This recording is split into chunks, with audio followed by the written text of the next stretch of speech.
Good evening. Welcome to Relish Lifestyle. This is our festive edition or Christmas edition. And we are starting to feel very festive now, aren't we? Yes, and we are sitting here. We will take some photos, but we are sitting here in our festive jumpers, and we probably will put something silly on our heads as well for our photo. But it's funny, isn't it? Because they say the build up to Christmas starts now in sort of August, but actually for me it's obviously my birthday being the 1st of December, the first day of Advent, kind of for me definitely kicks off that festive feeling. Oh yeah, and I think for a lot of people as well, you get that last payday before Christmas, so I think a lot of people start doing their shopping. But for us, because it's your birthday, we like to celebrate these things separately. We don't like to put them together. So Charlie, should we just share with everybody what we did on your birthday? Yeah, so I mean, I've been very lucky and had lots of nice, lovely lunches on my birthday, and this year was no exception. So after a bit of research, I found a restaurant I'd wanted to go to called Galvin at La Chapelle in London, which is in East London, so it's near Liverpool Street Station. And I think the thing that struck me is you've got to walk through a lot of office space, and it's quite concrete and glass and all that. And then you turn off slightly and you've got this sort of red brick building, haven't you? Yeah. It was the restaurant. And I think that is a great thing about that area of London though, because there is so much new and old together. I mean, you have to look quite closely, now to see some of the old stuff, but some great history. Talking of looking, obviously, on the way up on the train, you had purchased me the detective thing. We had to solve these clues. Oh yeah, so these are city mystery guides. Well, they're not really guides. It's a fun book. And you literally have to work out the plot. And I got the one on the City of London, so that was a surprise. So we've done half of it, but it literally takes you on a journey and it gives you history. But you have to find things and you have to solve clues. But the thing for me was it was the details. So suddenly you walk past these things normally, and then suddenly you're actually having to look at a window frame or an old water pump thing and discover all these clues. So I think for me, I mean, to be honest, the start of that felt very festive because we were outside. Well, we were at the Royal Exchange. And they've got that beautiful Fortnum's Christmas tree. Oh, yeah. And for me, that was... And they'd wrapped the colonnades in red. Yeah. Almost like wrapped ribbon. Oh, yeah, and it was amazing. So that was really cool. So, yeah. And it was a cold, crisp, sunny day, which for me is my favourite winter day. Anyway, then we made our way to Galvin La Chapelle and we had an absolutely gorgeous lunch. We did. Didn't we? We did. We can highly recommend it. Yeah, really good. So, Charlie, just quickly, what were some of the highlights for you?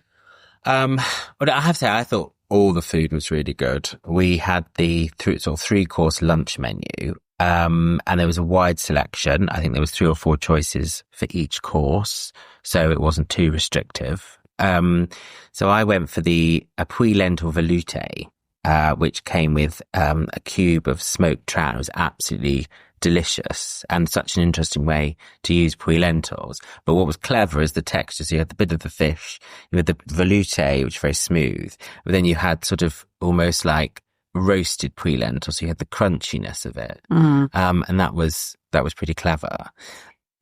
Also, I was going to say it was that lovely, Puy lentils are very earthy. So you did, though it was smooth, you still got that earthy flavour with the softness of the trout, and you're right, and the crunch. Yeah. I had the miso glazed maitake mushrooms. Oh yes, they were good. Which was extraordinary. It came with a pork caramel, finger limes, and mushroom sabayon, and it was so delicately done. It was so beautiful. But when you ate it, it was such a punch of flavour. It absolutely knocked my socks off. And for me, that's why I'm going to remember it, because it really was. It was quite meaty though, wasn't it? The mushrooms. Yeah, they are. Quite clever how it was. And then I think I had it was guinea fowl, honey glazed guinea fowl, with Delica pumpkin. But the Delica pumpkin was done 3 ways. You had a piece of pumpkin roasted, you had a puree and all that. And it was absolutely, again, delicious, but quite a festive meal in terms of it sort of with the bit of gravy and the jus and all that. I feel like the whole meal sort of got me into that festive spirit and the decor, obviously. Did you have fig? Yes, I quite like to sort of top and tail it with, oh no, sorry, not top and tail it, but I had richer things either side and then had the fish in the middle, which was lovely, with a vin jaune sauce with bergamot. It was going to come with artichokes, but unfortunately I really don't like Jerusalem artichokes. It's probably the one thing. So I did ask them if they could change that for me, which they did. I mean, it was great. The chef, it was lovely. It was absolutely delicious. But then keeping the festive note, for the dessert, I had the panettone pudding with another sabayon with masala, and it had coffee and blood orange. And it was soft. It was delicious. It was good. Flavors were really punchy, but delicious. Yeah. And then I had, again, festive theme. I had cranberry, didn't I? So I had the cranberry martini, which was quite clever because the chocolate was raspberry, but then you had this Szechuan pepper on it, which kind of gave you that heat edge to it. And then it was like done with martini rosso. So it was like a really punchy, clever way of doing a pudding that's actually surprisingly light, but also just quite fun and festive. But yeah, I mean, I would highly recommend it. If you're going to London or you plan a trip, I would definitely, it's worth a pit stop in my mind. So highly recommend. Yeah. And we went on a Friday. So the city was still relatively busy, but the city is one of those places, even if you go up at a weekend, don't, not go there. Don't always think West End or whatever, because the city has so much to offer. Great shops. It's great for retail and great architecture. Architecture. We found, we came across this little secret garden we didn't even know was there. All sorts of things. So yeah, it is. And now with the Elizabeth line, yes, you can cross up to Liverpool Street. Yeah. We did that, and it was impressive. So definitely. But yeah, so Galvin, La Chapelle, and I would also just like to add, so many of these top end restaurants in London do such good lunch menus. So even if they're Michelin star, and it might absolutely be out of your remit as it would be ours to perhaps eat there in the evenings, but they do wonderful lunch menus, and the food is top We've notch. done quite a few. We have done quite a few. The food is always excellent. Yeah. On the whole. So a little tip there. We're very lucky. So it's Christmas, and we are also surrounded today. We thought we'd do a little bit of taste testing. Indeed. And so we're surrounded by mince pies. We are. So Charlie's going to kick us off because he is a good taster. Great taste. Sorry, I do apologise. Yeah. So I thought it would be a bit of festive fun to try all these different mince pies. We've got, as you said, we've got 6 different brands of mince pie, I guess I'd call them. So some are from local places near us, such as the Runcton Farm Shop, and we've got some from Turner's Pies, which is actually an award-winning pie business in this area, but they do mince pies obviously at Christmas. But we have also got pies from Waitrose, Marks and Spencer's, Sainsbury's and Aldi. So I feel like we've covered a lot of bases. So the idea is we're sort of going to try one and sort of say what we think of the pastry and the filling. I mean, we can even discuss the packaging if we want to. I'm going in. So this is a Marks and Spencer's one. We've got sort of little bits of holly on top. Oh yeah, little bits of holly. This is just their classic mince pie. So we're just going to be only nibbling a tiny bit. So it's up to you which bits you want. Nibble. 6. Okay. I'll let you kick off, Charlie. It's quite a sweet filling. Quite fruity though. I'd say the pastry for me is a bit dry, if I'm honest. But I mean, perfectly pleasant. There's a lot of fruit, isn't there? There's quite a lot of fruit, but I would just, that pastry for me is it's a bit clawing at the back of the mouth. So I'm not sure it's the most pleasant eat, but that is only one of them. So should we go for okay, that's the M&S one. So M&S, that was. Okay. We are going to score these at the end. So, excuse me. Yeah, I know. That's what I mean. So should I go for a local one? Oh yeah, let's try one local one. So this is from Runcton Farm Shop, which is very local to us. So I would say quite a shallow Yes, it's pie, very shallow. but wider than the It M&S definitely looks one. homemade, doesn't it? Yeah. Like the top, without trying to describe, the top doesn't look like it quite fits the bottom. That's a softer pastry already, I can tell. Oh, the filling. Spicier. In a good way. So I would say the M&S, going back to what you said, is quite sweet, though it's got a lot of fruit. This is less dense. Even though you're coughing. Oh dear, sorry. Have some water. Why are you laughing? No, because I made you laugh. So yes, the Runcton Farm Shop, we are definitely getting, I would say it's got a slight nuttiness to it. We've got a much more, it tastes like a much more buttery pastry. It's less crumbly pastry. I would say it's a much sort of rounder pastry. There's definitely that nuttiness coming through, but I would say there's still, I think the filling for me could be a tiny bit more generous. There's not a huge amount of filling now. Yes, it's all these pastries are making me cough, so sorry about that. Yes, I agree. I think probably too much pastry, not enough filling, but the filling is really flavoursome. Sorry. Yeah, that's right. Right, we can go from that one to another one. So we've got, these are Aldi ones.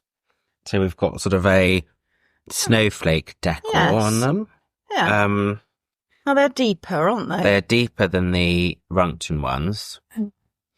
So I'm just cutting that. It's crumbly again. It's quite a gluey texture. Are you going to try? Oh, sorry. I'd say it's a more jammy filling. I would say it's less definition of the fruit. The pastry is incredibly soft in terms of crumbliness. I agree. It's not dry, but it's crumbly. I don't actually think that tastes like a mince pie. I would say there's not enough spicing. And you're right, it's very jammy. So I'm just gonna, just do that. And then we're gonna try, who have we done now? So we've done Aldi. Who else have we done? We've done M&S, Aldi and Runcton. Right. So I'm now still struggling with the pastry. We'll do a Turner's one then. This is So this is another local one. Funny enough, interesting, all of them have got little foil cases for the mince pies except for the Runcton one. Again, this looks a bit more homemade, cuts quite cleanly. It's deep, and again, yes, it does look homemade. What do you mean? Oh, it's interesting spicing now. What is that? I would say the pastry is slightly dry. Yeah. It's not as clawing as the M&S one, but it's not as, we're just trying to work out, there's a flavour in the mix, a spice, that's, almost quite appley. I don't know. I agree. Almost like, yeah, I'm not sure. I think on the flavour, it's sort of lacking. Yeah, I can't taste any what I would call traditional spices there. No, I agree. I wouldn't say that was particularly great, unfortunately, from my mind.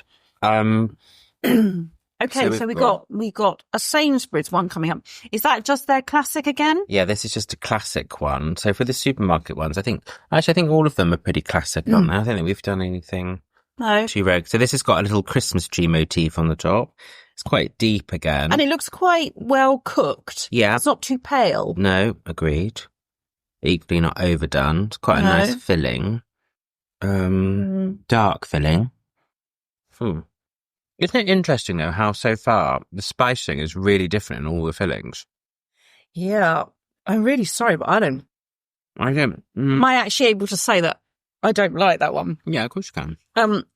I think that the filling is quite runny, and there isn't a lot of flavour. And I would just say, very sweet again. Very sweet. What was quite interesting actually is when I was looking at some of the packets for this, which I know is a bit boring. Let me just break a bit off. Oh right, so this one is the Waitrose, but this is the one with the brown butter and cognac. I mean, you definitely get. Well, I can smell the cognac. But I would say it's gone Like nail varnishy. Oh, yeah. It's horrible. Oh, I'm sorry. That's not nice at all. I agree. Very odd eat. Yeah. It's like a fruity... The only way I can describe that is it's like a fruity nail varnish taste. It's a really odd thing to describe. We have had the Waitrose ones with the crumble on the top. Are they French? Yeah, and they are better, actually. The only thing that I would say, I did quite like the pastry on that. Yeah. Which is just as brown butter, but you wouldn't really taste brown butter, so... No, I'm just trying that without it, actually. So actually... Without the filling, I mean. Charlie, if we look at these, I've sort of just ranked them in my own way, but I don't know about you, but for me at the moment, though Runcton's was the local one... That was not as deep. Yeah.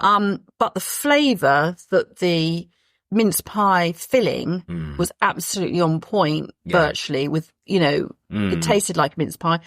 And the M&S one, the first one we did. Yep. Unfortunately, the others for me. The thing with the M&S one, I think for me, that was quite a dry pastry. Yeah. I would say actually all the pastry is quite thick.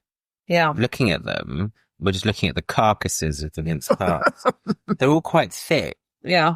I think when you make them at home, maybe that's why the Runcton one, actually, Charlie, even though it wasn't as deep, the pastry was thinner. I think if the Runcton one had been a bit deeper, maybe at these traditional sort of sizes, but had the same filling, I think that could have been a... But for me, that is... the favourite, because it tasted homemade. The pastry wasn't too dense, and the filling actually tasted a proper mince meat. Yeah. And the spicing and everything. I'm afraid I gave 3 of those 1 out of 5. Which are, go on. Aldi, Waitrose and Sainsbury's. I actually gave Turner's, another local one, only 2. We didn't like the filling on that one. No. I gave M&S 3. And I actually gave the Runcton one 4 in the end because I just ticked it. And, just because it tasted like a mince pie. Yeah. All right. I'm just going in for another nibble here. Charlie's going. Well, because I just want to be sure. Mr. Filling I wanted to try. We don't actually eat, I don't know about the rest of you, but we don't actually eat lots of mince pies. No. So it's quite interesting. And it really is interesting to taste them like this because they are, Charlie just said, all so different. And so you do really get that. You taste the difference in your mouth. Yeah, I agree with you. I think Runcton's probably number 1 or out of 5. I guess that's the 5. Yeah. Then we've got, just want to make sure we're clear. Then we said M&S. I said M&S. No, I think the filling is good with the M&S one. I just thought the pastry was dry.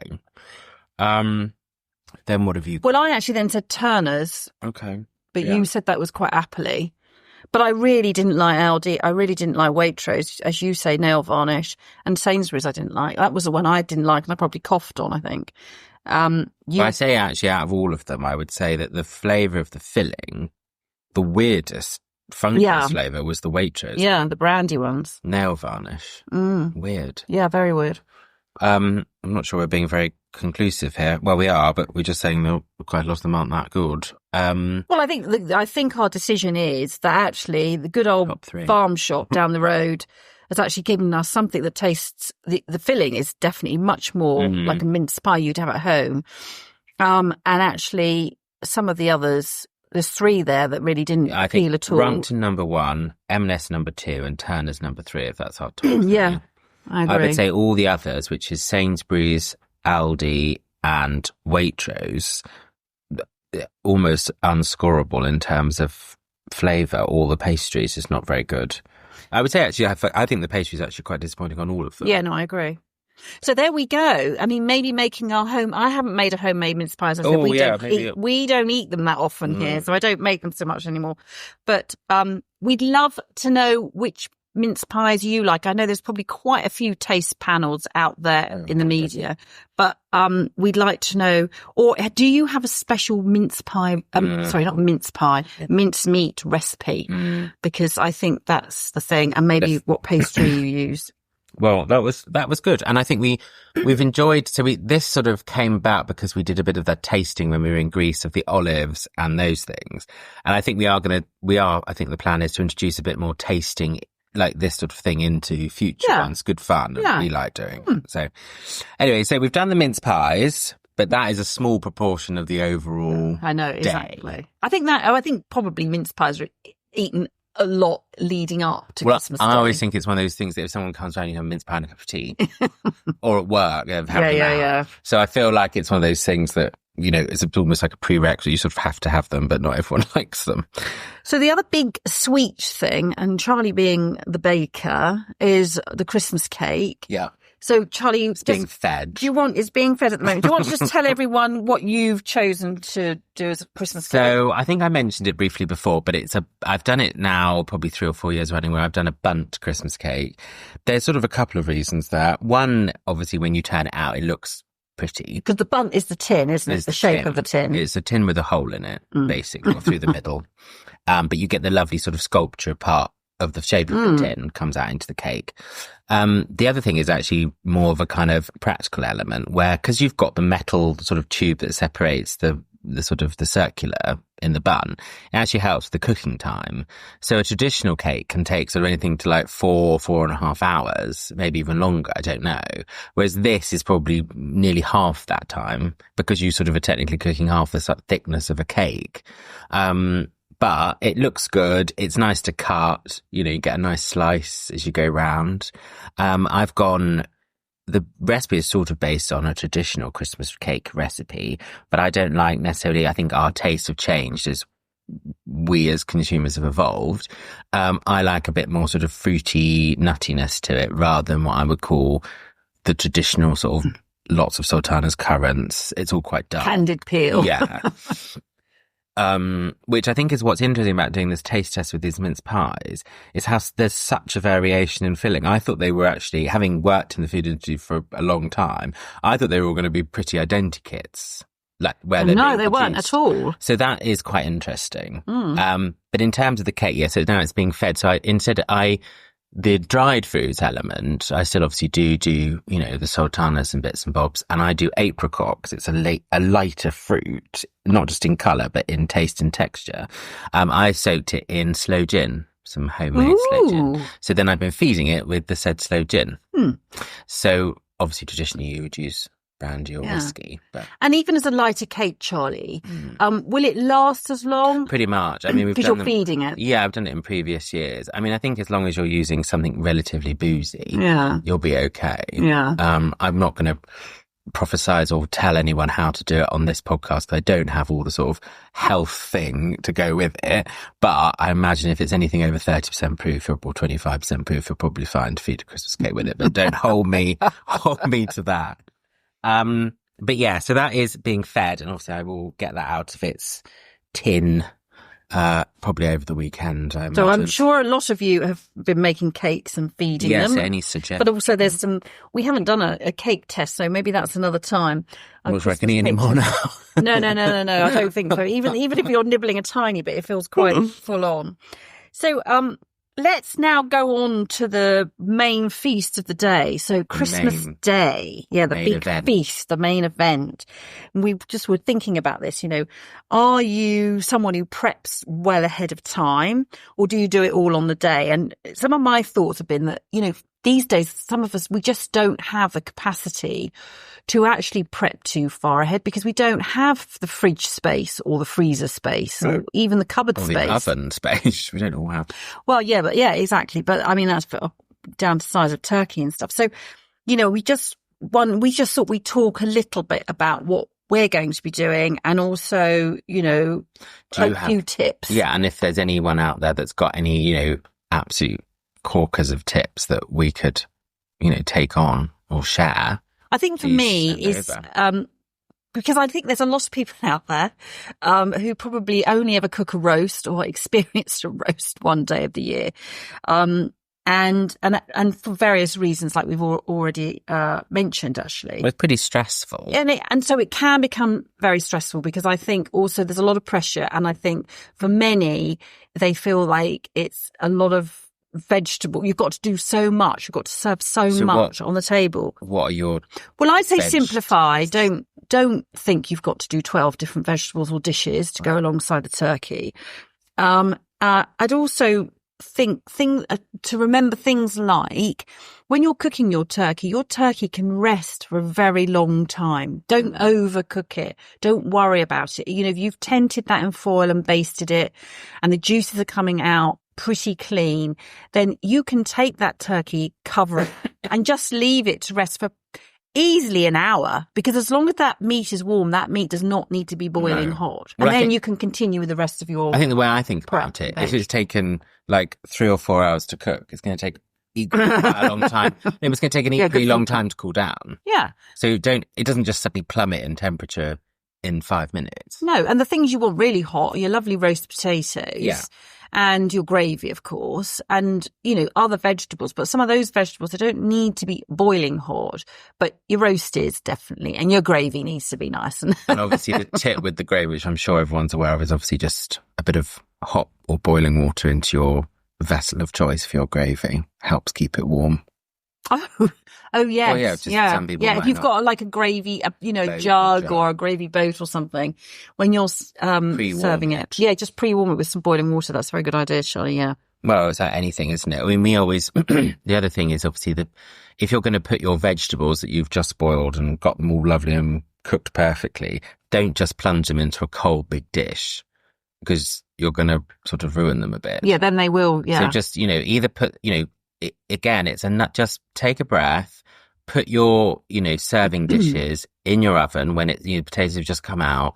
Put your serving dishes in, give it 2 minutes, have a sip of your wine, and then just do it. I think it's actually quite a good time to go, right, everything's out the oven, it's all ready, let me just warm these up. It's almost like a bit of a thinking moment. I think also, if you don't have the space, as I said, we don't have enormous space anymore to prep lots of things in advance. And lots of what we do is actually on the day. But if you do want to prep in advance so that you can just feel like you can chill out that during the day, take it a bit easy, then I would say if you're going to do anything, maybe prep your vegetables, do your Brussels sprouts or your carrots and just clean them, dry them off and put them in a Ziploc plastic bag, or do you know what I sometimes do is just wrap them in a bit of kitchen paper just so they don't get too damp, they stay dry, and just pop them in the bottom of your fridge or somewhere. And then you could do them even on the 23rd, so that maybe the 24th, Christmas Eve, you want to be celebrating or doing other things,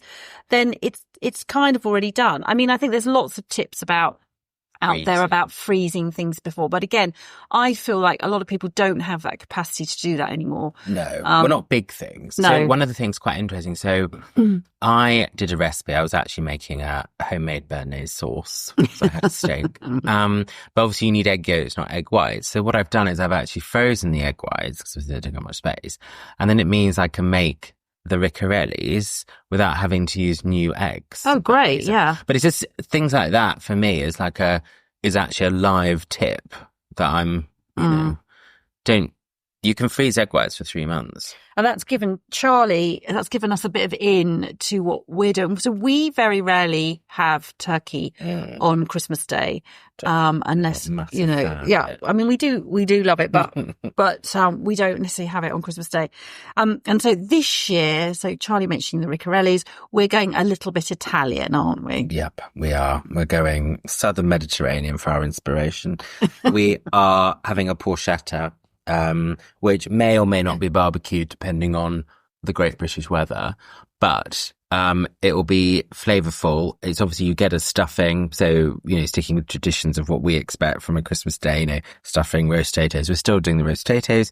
I'm sure we will still be having Brussels sprouts, carrots, etc. And obviously a lovely gravy. So that is what we're doing for Christmas Day, and it would be really good to hear if anyone does anything else very different for Christmas Day. I mean, we've even had, we've barbecued our starter. We had some prawns one year. We've done that. So, excuse me, I think that's the pastry. All the pastries were so dry.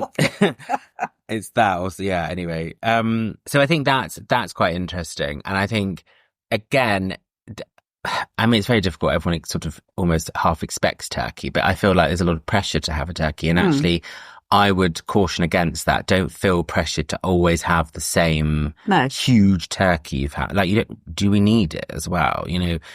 there's 3 of us for Christmas Day, we'd have to get a turkey crown. That would be quite big. Do you know what I mean? So I feel like there is an element here. It's just about not having good food and good company good and wine. just chilling out. Yes. So talking about wine. Oh, yes. Okay, so just wanted to give you a little bit of tip about your wine. So we're just presuming that you are having turkey on Christmas Day.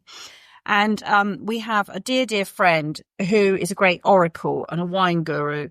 And this is the advice for your turkey now, for what wine to have with your turkey.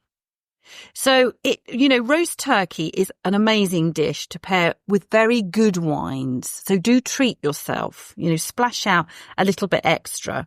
And it works with quite a wide range of wines. So you can have things like big and bold Chardonnays. You can have ones from what they're called buttery from Burgundy, or oaky New World wines.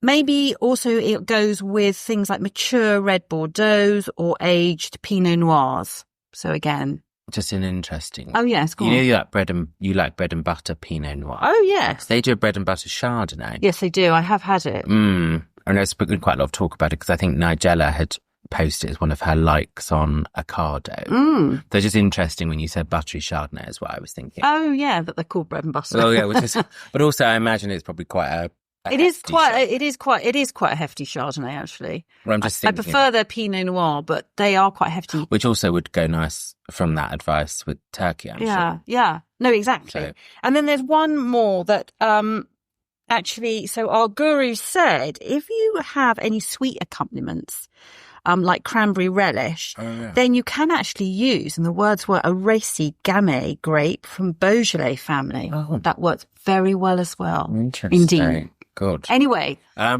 have to say, we're not going to be specific about wines. We just wanted to give you, so, there are lots of choice and there'll be lots of price ranges. That is, talking of cranberry relish, that is something I will be making this weekend. So this podcast will go out on the Friday and then it's the weekend before Christmas. So I will be in the kitchen doing things like cranberry relish, riccarellis, all that kind of stuff. So that will be happening over the weekend.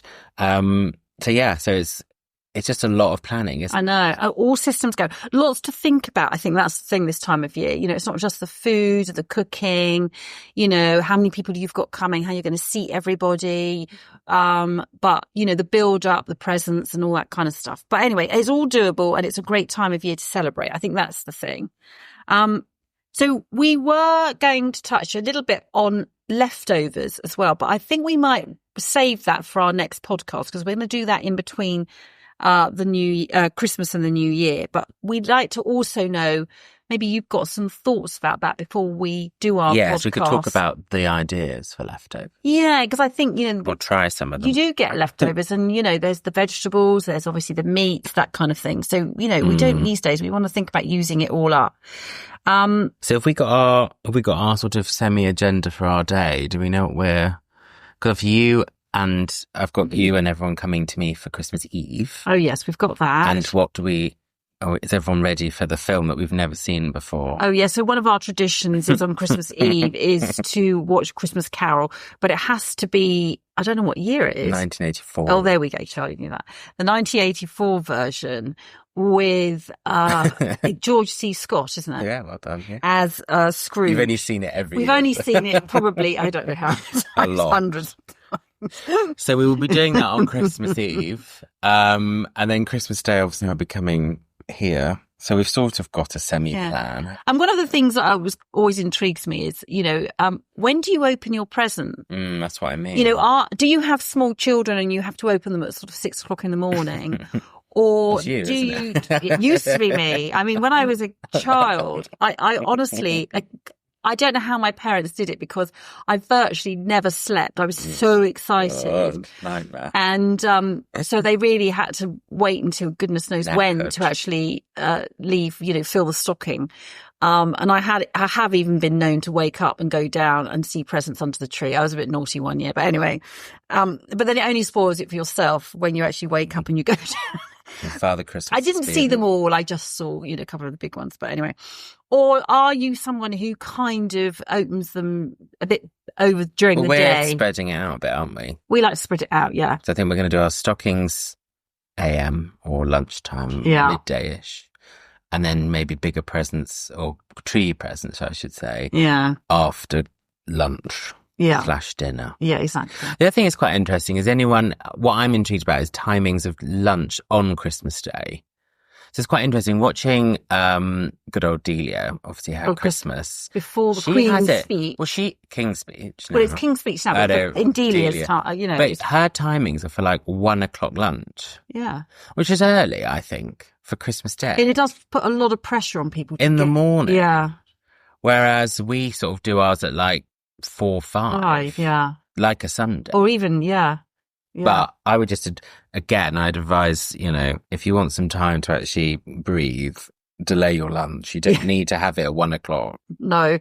Anyway. But again, it would be great to hear. Yeah. Please DM us. It would just be so lovely to have a few comments back about what you guys do for your Christmas and when you eat and that kind of thing. Yeah.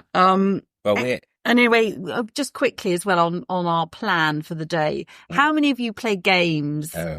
I'm hoping a lot. It's good fun. On Christmas Day. Or are you the sort of person who's like, I hate games. I don't want to play them.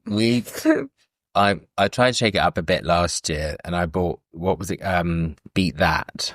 Oh, it was such good fun. Is that right? Have I got that right? Was it Beat It? Or was that rude? No, I think it's... I don't know if that's rude. I don't know. It's in the cupboard. Let's go and have a look. So anyway, I bought this game and it comes with various... You have to do lots of silly games and things like it has little cups, little ping pong balls that sort of bounce, and you have to do lots of things like trying to bounce the ball into the cup. You have to balance it on. I think there's things you have to balance like straws and all that kind of stuff. But it's all. It's very funny. The cups on the end of your hands and pick up the. That's right. Or, blow the ball through the straw. It's very clever. It only comes with what I would say like a few things. But they've devised something like 1,000 different challenges and you have to, decide whether you think you can do it. Do we have to bet on whether you think you can do it? You remember you have those coins? Yeah, I think maybe you do. But it's such good fun because you can do, 1 or 2 of the games or you could spend all afternoon and they're all slightly different. You don't need an enormous amount of space. No. That's also the very clever thing.